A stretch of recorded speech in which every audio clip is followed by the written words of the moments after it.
We are here to talk the latest Detroit Lions news.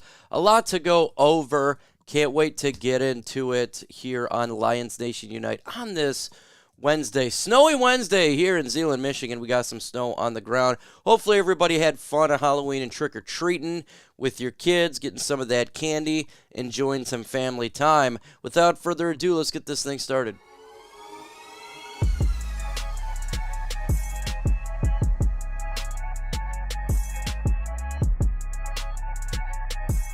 Folks, let's go ahead and subscribe to the channel. We're at 8,698. Let's get to 8,700 plus 2 more subscribers on this channel. I think you guys could do it. Let's go ahead and grow Lions Nation Unite so you can get the latest Detroit Lions news and rumors pretty much all in one spot here. And that's what's really good. Let's get into the first news here, and that's the Lions lost Scott Daly, long snapper. He's having knee surgery, injury. Even long snappers can get injured. It sucks for Scott Daly. Lions can obviously replace a long snapper, but for him personally, man, you know, it's difficult to find a job when you're a long snapper, and that's your profession, and then now you're done for the year. Hopefully, you know, he can come back next year. I don't know. Yeah, we're talking long snapper, you know, it potentially could be end of his career in the National Football League. Look, we had a great long snapper before him. It was Don Muhlbach that was here for 5,000 years, and he made a great career out of it. And Scott Daly, injured here, you know, hopefully he can make a long career, because I'm definitely not wanting to lose players or see something like this happen to a guy who's trying to have a career in the National Football League at such a niche position like long snapper. So show some love to Scott Daly. Put 47 in the chat. Give him some love out there and help him and give him some prayers up for that surgery. That sucks for him. Also, in some great news, the Detroit Lions sent Josh McDaniels packing. We sent him to the Shadow Realm, and I like that. Former Patriots trying to become head coaches. It's a failure, folks. See, I can understand what the Raiders fans are going through. I think we all can. We dealt with Matt Patricia, such a terrible coach, destroyed this franchise. We couldn't win. Players were in uproar. And that was taking place over there with the Raiders. Mitchell Rentz from Chat Sports telling me they wanted him gone, that there was even players texting him telling him it's time for him to get fired. And then last night, midnight, they fire Josh McDaniels, and it's the Lions' victory that sealed his fate. And we've done this to many teams before where, you know, when Lions win and teams' coaches are gone. And that's one of those deals where that's the Lions effect, right? Losing to the Lions apparently is a coach killer. We'll see how many coach killers we can do this year. Maybe we got a couple more.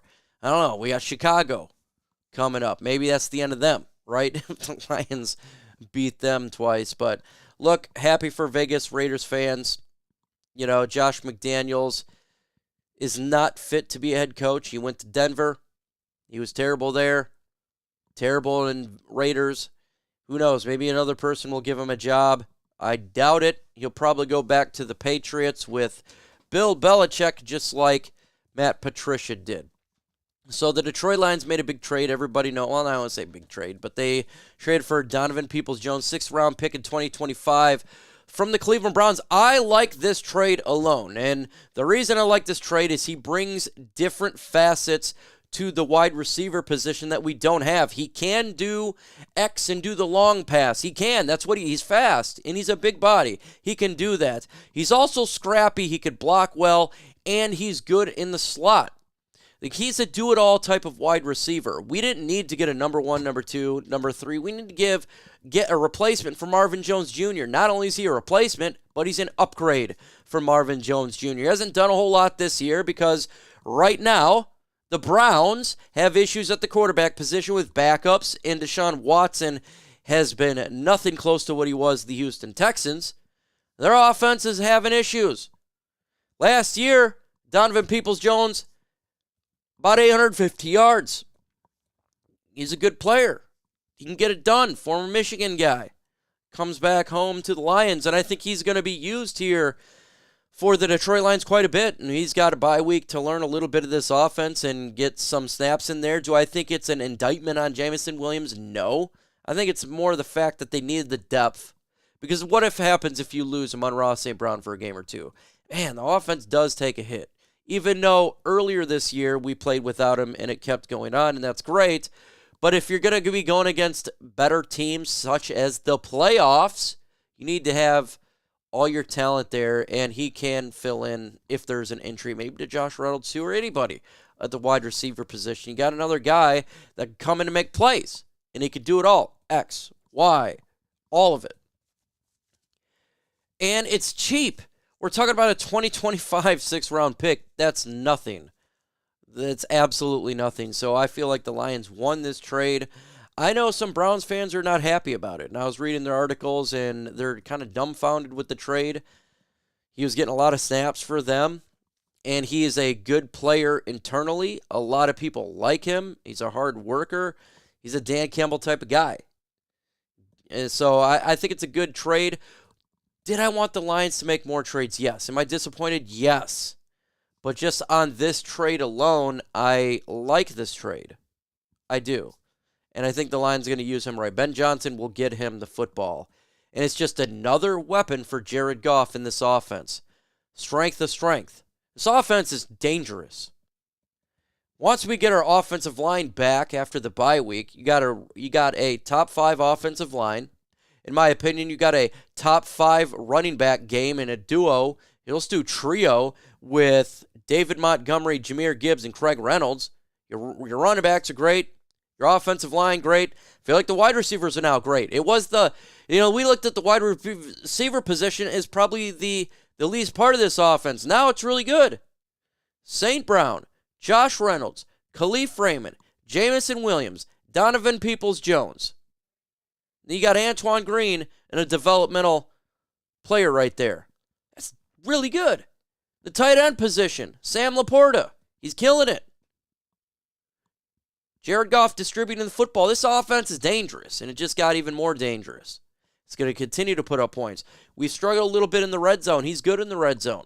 There's a target right there, big physical guy that can do contested catches. And he can do the big deep pass. You wanted the deep pass. You wanted the deep route, the stretch in the defense. You now got Jameson Williams, and you got Donovan Peoples-Jones. So they could do it all offensively. This offense is extremely diverse, beyond diverse. Is diverse on steroids. It really is. Did I want to get Chase Young? Yes, I did. I would have liked to have got Montez Sweat, but after seeing what they got for him, I'm happy they didn't give up a first round. You'd have to give up a first-round pick to get Montez Sweat because the second-round pick that they got from the Chicago Bears is going to be extremely high second-round pick. We're talking about top 5 there. It could be a top 35 pick, top 5 in the second round. So the Lions are not going to have that. It was a late second-round pick that they're going to have. So you'd have to give up more. I'm fine with them not doing that. And I know a lot of people, or some people want to get Uche from the Patriots. I'm kind of happy they didn't do that. I didn't really see him as much of an upgrade over the edges that we currently have, like in Julian Okwara, Romeo Okwara, Charles Harris. I don't think he's much of an upgrade. Maybe a little bit, but I'm fine with them not going there. They could have got an interior defensive lineman, which I didn't think they're going to do because we have Broderick Martin, who we drafted, and is not really doing anything. You got some healthy scratches there, and I like Isaiah Buggs. Could we have gotten like an Aaron Donald? Yeah, but what are you going to do? Have him for a couple of weeks? He was talking about retirement last year. So, there's a giant risk, and you'd have to give up a high draft pick to get an Aaron Donald for him to be a rental and potentially retire after next year. So I understand they didn't want to go that route. Totally get it. I would like to see them beef up the edge position. I would love to have seen that. I wanted Chase Young. And him going to the 49ers for a third-round pick feels like a steal to me. And it's the rich gets richer over there for the 49ers. The 49ers upgraded. Seattle Seahawks upgraded.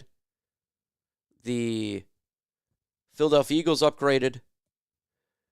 The Detroit Lions did a tiny, tiny upgrade on the offense, but it felt like we need to get better defense.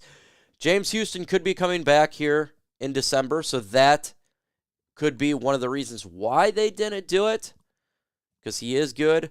Maybe they felt like they have the talent right now, and maybe those guys weren't big of an upgrade, and I disagree. I think Chase Young still is special. I just want to get help to Aiden Hutchinson. But I got to move past it now. Like, trade deadline's over. We got to worry about the Los Angeles Chargers after the bye week and going forward for the playoffs and just getting healthy. The Lions do need to get healthy. I think that's a big part of this. Once we start getting healthy, some of this stuff will subside. I do believe C.J. Gardner-Johnson or C.D. Deuce, whatever his new name is, I do believe he'll be back before the playoffs.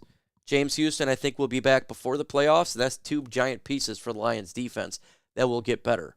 So that could be the whole bank right there from Brad Holmes of not getting a DB and potentially not getting an edge, as they're banking on those two coming back. And I think they will. I just got that gut feeling that both those players will be back for the playoffs, and we need it. Having C.J. Gardner-Johnson out there on defense is so important. It really is. He's a good player that's going to get turnovers. We need it 100%. James Houston, we've seen what he did last year. Beast mode. We need him to contribute. And I know he needs still work on some of his game, but right now he is a good pass rusher, and I think the Lions are going to make the playoffs. We need him for the playoffs. So if we get those two back before the playoffs, when we really face good teams, that's a big positive for me. That's what we need. We need these guys on the field, and hopefully we can start to end this injury bug and the players start getting healthy. Make sure you go ahead and subscribe to the channel. Again, 2 more subscribers will notch us another 100. That would be great. Hit that notification bell for the latest Lions news and rumors. With that said, folks, adios.